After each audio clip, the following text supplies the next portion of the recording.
Tenga listo el tinto y que sea colombiano. Y si le gusta con dulce, que tenga panela, porque hoy ya llegan los huevos revueltos con el agarrón entre la Federación de Cafeteros y el presidente Gustavo Petro. Desde la redacción de La Silla Vacía, soy Tatiana Duque. Es viernes 28 de abril. En noviembre, el presidente Gustavo Petro sacó al gerente de la Federación Nacional de Cafeteros para poner en ese cargo a un amigo suyo, y ayer no logró ese cometido. En un acto sin precedentes en la historia de la organización cafetera, los comités regionales eligieron a alguien a quien el gobierno no le dio el guiño. Es el huilense Germán Bamón, a quien el presidente ya le sacó a relucir trinos viejos donde lo criticaba. El cargo no solo es uno de los puestos gremiales más importantes del país, sino que la mitad de los municipios de Colombia son cafeteros y hay 540.000 familias cafeteras, todo un capital electoral. Y por primera vez, el gobierno y la federación arrancan un periodo gremial sin estar tan cercanos. Para hablar de este tema, invité a Alejandro Lloreda. Él es historiador, periodista y coanfitrión de nuestro podcast hermano Déjà Vu, que en su último episodio justamente habla de la evolución de la fe de cafeteros. Alejandro, un gusto que pases por acá. Gracias, Tatiana, por invitarnos. Buenos días. Pongamos en contexto toda la elección. Arranquemos por el cargo. ¿Cómo una llega a la gerencia de la Federación de Cafeteros? Supongo que lobby, estrategia electoral, ¿cómo es? Así es, hay lobby, hay política nacional y también política electoral, porque al final del día quien elige al gerente es el Congreso de Cafeteros, pero al final, para llegar al Congreso de Cafeteros, que es lo que sucedió el jueves 27, hay un proceso largo que pasa por conformar una lista larga, después una terna, y ahí el gobierno nacional tiene mucha injerencia. Una vez ya llegaba la terna a la elección del Congreso de Cafeteros, ahí en ese caso ya el gobierno perdía, como en efecto perdió el control, y ya es un tema pues netamente electoral, donde los comités cafeteros más grandes tienen más votos que los pequeños. ¿Cuáles son los más grandes? Los más grandes son eso es por producción de café. Entonces los más grandes vienen a ser en este momento Huila, Cauca, Nariño, que es el nuevo eje cafetero del sur, pero también los grandes como Antioquia, Tolima, Cundinamarca y el eje cafetero también. Danos luces sobre quién es el nuevo gerente, Germán Bamón. El mayor activo que tiene Germán Bamón para esta elección es ser huilense, y Huila ya es desde hace varios años el principal productor de café. Pitalito es el municipio que más café produce en el país, y el Huila desde hace ya varios años sentía que tenía el derecho de elegir por primera vez un gerente de la Federación de Cafeteros. Como hablamos en el episodio de Déjà Vu, pues la gerencia de la federación siempre se ha movido según los grandes productores de la época. El Huila sentía pues como el gran productor que necesitaba, pues que ya era hora de que tuvieran un gerente huilense, y así fue.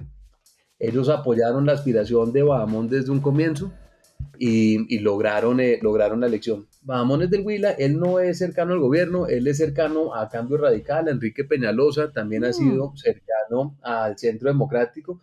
La experiencia de él viene del sector de tecnología, él viene de ser gerente de Apple Colombia, antes de eso fue gerente de Sony para la región.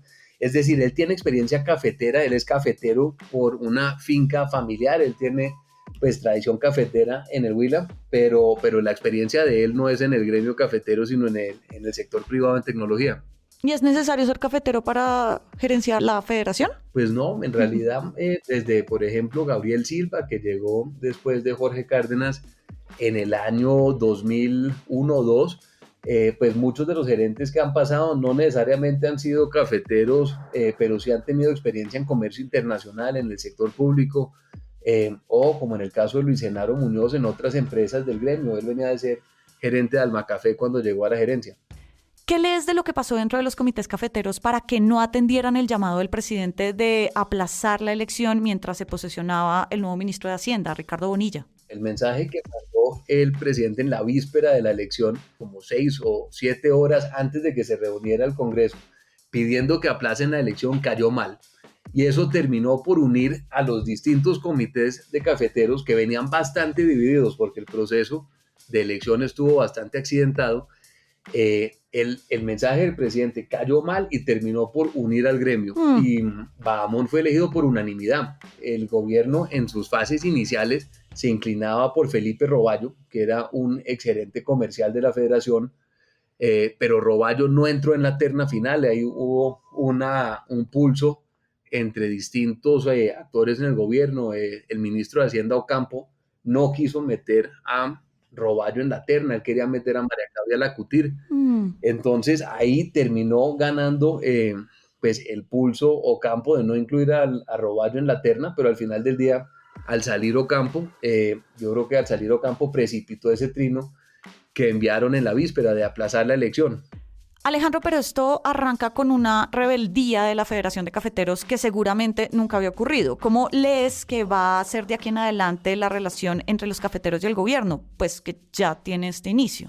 Lo que es curioso, Tatiana, es que esta es una crisis totalmente innecesaria, es una crisis que fue provocada por el gobierno al pedirle la renuncia a Roberto Vélez. Roberto Vélez estaba haciendo un buen trabajo, el precio del café está alto, está en niveles récord, entonces todo el gremio está tranquilo por el alto precio del grano, y cuando le pidieron la renuncia a Roberto Vélez, que le quedaban todavía 2 o 3 años en su gerencia, pues tenían que tener un candidato, y ahí fue donde se enredó la pita. Ya queda el mensaje pues, de que esto es una crisis provocada por el gobierno. Se pegaron un tiro en el pie, claramente. Ya Petro mandó un trino diciendo que él iba a acudir directamente a las bases cafeteras, es decir, que se iba a saltar la institucionalidad de la federación para ir a hablar con las bases. La federación nunca ha peleado de frente con un gobierno. La federación, de hecho, pues administra un fondo parafiscal, que es el Fondo Nacional del Café. La federación firma un contrato de administración con el gobierno nacional, con el fondo cada 10 años. El último se firmó en el 2016, vence en el 26, que yo creo que eso le da un poquito de tranquilidad a Bamones, que no va a tener que entrar a renegociar el contrato de administración inmediatamente, tiene hasta el final del gobierno Petro para tratar de buscar una manera de trabajar con el gobierno, porque la federación siempre ha trabajado mediante la conciliación, la concertación con el gobierno, nunca se han enfrentado de manera directa, como al parecer están en este momento. A Alejandro Lloreda lo puede escuchar cada 15 días con Luis Guillermo Vélez en Déjà Vu, el podcast de La Silla Vacía sobre la historia política del país. Gracias por pasar por acá, Alejandro. Muchísimas gracias por la invitación, Tatiana, que estés bien. Y arranque el día con estas movidas. El ex senador Gustavo Bolívar confirmó que quiere la alcaldía de Bogotá. Dice que le falta conversarlo con el presidente para asegurar que va a estar en la consulta de la Colombia Humana. Hay puntos positivos de la reforma pensional, pero otros para ajustar. Así lo resaltó el gremio de los fondos privados reunido en Cartagena.